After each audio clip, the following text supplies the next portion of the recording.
E aí,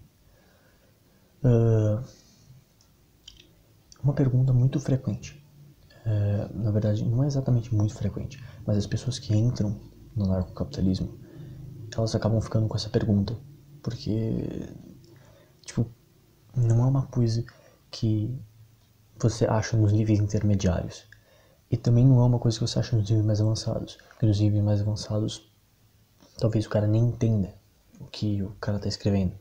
Então você precisa do nível intermediário, o nível inicial.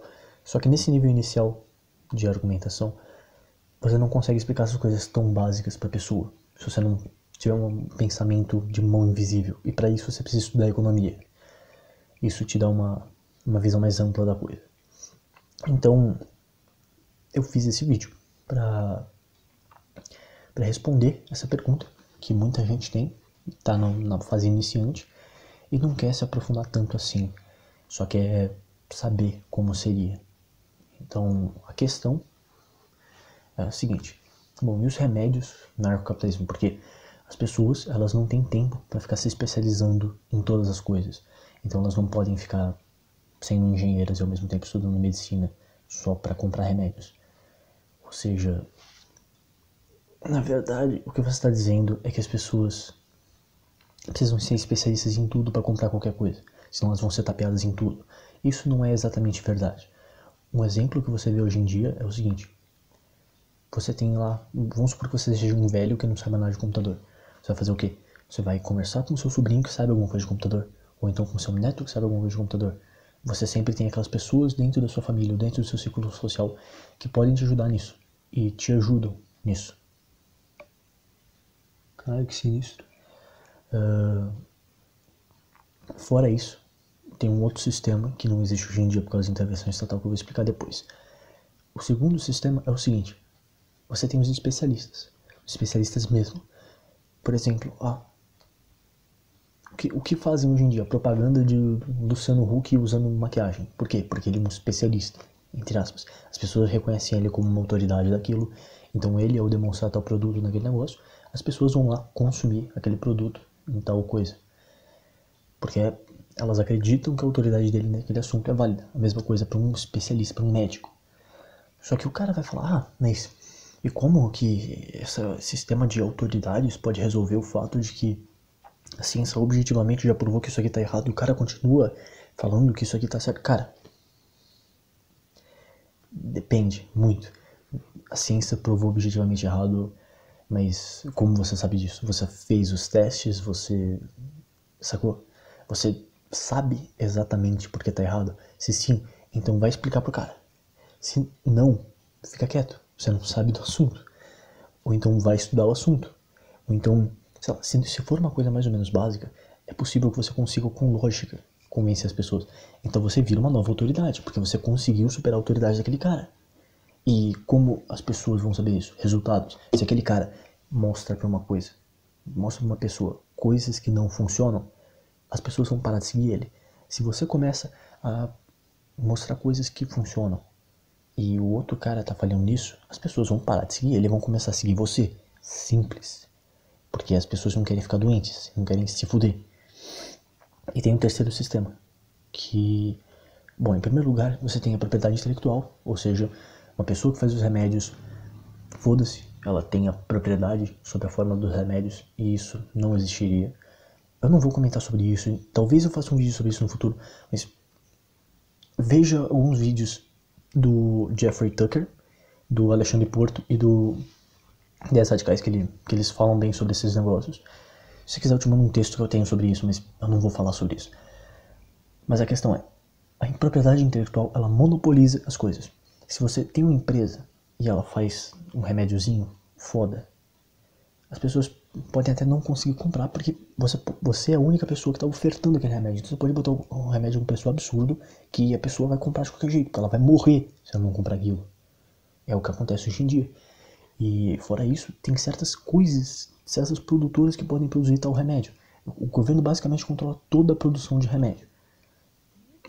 Se não fosse assim, você teria preços muito mais baixos. E se não tivesse um monopólio também. Óbvio, se você aumenta possibilidade de concorrência, as pessoas entram no mercado, satisfazem aquela demanda, oferta e demanda básica. Fora isso, tem dois sistemas. O primeiro, o sistema de seguros em si. O segundo, o sistema de seguros de saúde. Qual é o ponto? Os seguros de segurança, eles não são só...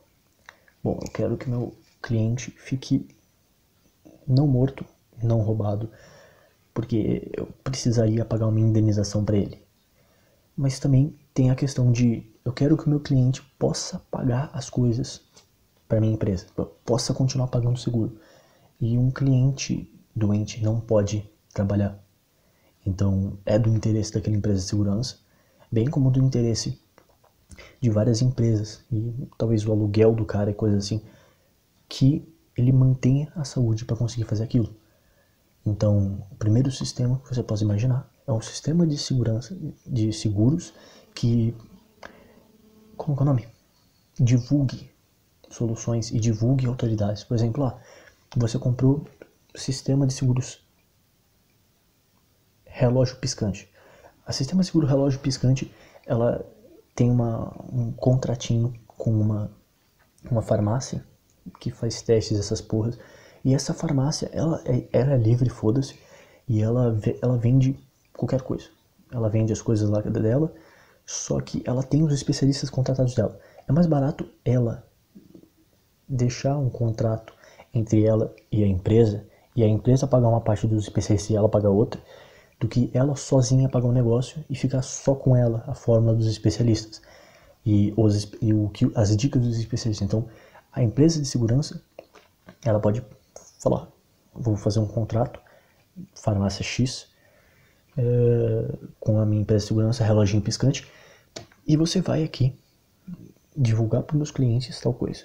Ou seja, eu tô lá sentado na fila de espera para atender o meu negócio de segurança, aí tá lá no anúnciozinho: você sabia que tá época de gripe? Vá se vacinar.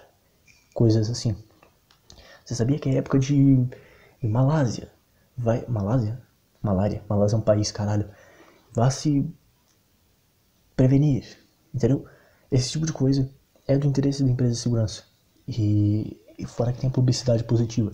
Então, a empresa de segurança, ela é mais ou menos como se fosse a figura de um Estado na narcotrafia. Não é o Estado em si, porque o Estado, ele é, por definição, coativo, ele te coage. Uma empresa de segurança, ele não faz isso, ele é voluntário. Ele precisa de boa reputação para conseguir fazer isso. Então, uma empresa de segurança que falar, usa isso aqui, que vai dar certo, e olha isso aqui, legal esse produto, né? Uma empresa de segurança que indicar boas coisas para os consumidores dela, isso também é uma certa demanda por informação, porque os consumidores nem sempre sabem o que é possível para eles. Eles sabem o que eles querem, mas eles não sabem que a tecnologia é o suficiente para suprir a demanda deles. Então, se eles tiverem algum sintoma de alguma doença que talvez seja desconhecida, eles podem, sei lá, cara, comentar com o segurador dele: cara, eu tenho tal doença. A seguradora, cara, legal, eu tenho um contratinho aqui com essa farmácia, vai nesse cara que a gente faz um desconto e assim por diante. E tem o segundo sistema, que seria um sistema de seguros de saúde, literalmente. Porque hoje em dia, os sistemas de seguros de saúde são basicamente proibidos. Proibidos no sentido, você não pode, se você tiver 500 cláusulas de 500 contratos diferentes, para poder manter um contrato com essa filha da puta. Um contrato, eu quero dizer, é manter a relação cliente-filho da puta. Entendeu? Basicamente proibido. Não tem como. É um inferno para você conseguir. Quer descobrir se é verdade ou se é mentira? Vai em um negócio de saúde e tenta fazer sozinho o negócio. Você não consegue. E tenta achar uma com um preço razoável. Você também não consegue. É tudo monopolizado, é tudo oligopolizado. Porque o governo chega lá e fala: você só pode fazer seguro de saúde se você passar em 500 licenças que eu só vou dar se você passar pelos meus especialistas, que eu contrato, eu pago e eu falo o que eles fazem, o que eles não fazem. Como isso pode dar certo, cara? Não pode. É simplesmente ridículo. especialistas contratados pelo governo para provar alguma coisa para você. Em que situação isso não acabaria se tornando especialistas contratados por pessoas subordinadas a certas empresas que indicam certas empresas e não deixam outras passarem? Sempre acontece isso. Tem esse sistema. Note que você tem um incentivo econômico para o cara cuidar de você, que no mesmo caso, que é o mesmo caso que a empresa de segurança. O cara que te provém o seguro de saúde, ele precisa te manter segurado, ou seja, ele precisa te manter saudável. Então é mais barato ele pagar tratamentos preventivos não tão caros e coisas assim, do que ele pagar várias cirurgias e vários tratamentos muito longos e muito caros. Então, tipo, entendeu?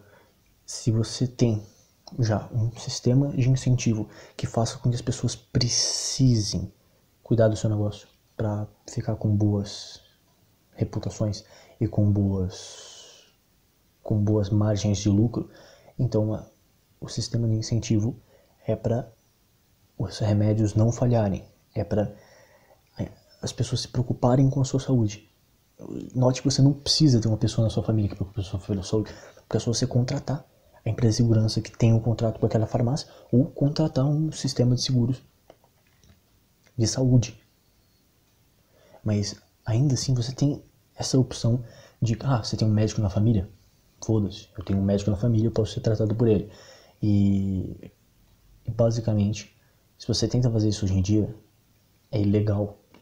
Porque o governo fala, não, você não pode prestar o serviço de médico fora do horário de negócio, com o avental de médico, com o bisturi no cu, com a agulhazinha no... Foda-se. Você não pode fazer fora do seu horário, fora do horário que você foi contratado, e você não pode exercer fora do seu escritório. É simplesmente ridículo. Você não pode, você tem que marcar a consulta para poder botar um familiar seu na linha. Então, dá para notar muito bem que na verdade não é o capitalismo explorando. Não, o governo protege a propriedade intelectual, o governo protege empresas de seguros e não deixa as pessoas criarem seguros fodas, e o governo cria mecanismos de incentivos para os seguros ficarem uma merda e caros. E o governo ele também não deixa que você cuide da porra da família que você tem, se você for um médico. E o governo não reconhece certas autoridades. Então ele fala, o que eu acho tá certo. E tá, e daí? Tá certo como? Prove isso. Eu tenho aqui essa papelada, e essa papelada passa no método científico que o governo aprova. Tá, e daí? O governo aprova. Foda-se. Qual é a chance de o governo não usar esse método científico para favorecer empresas que favorecem a campanha eleitoral dele? Ou ele mesmo, com propina? Qual é a chance disso não acontecer? Ainda mais na porra do Brasil.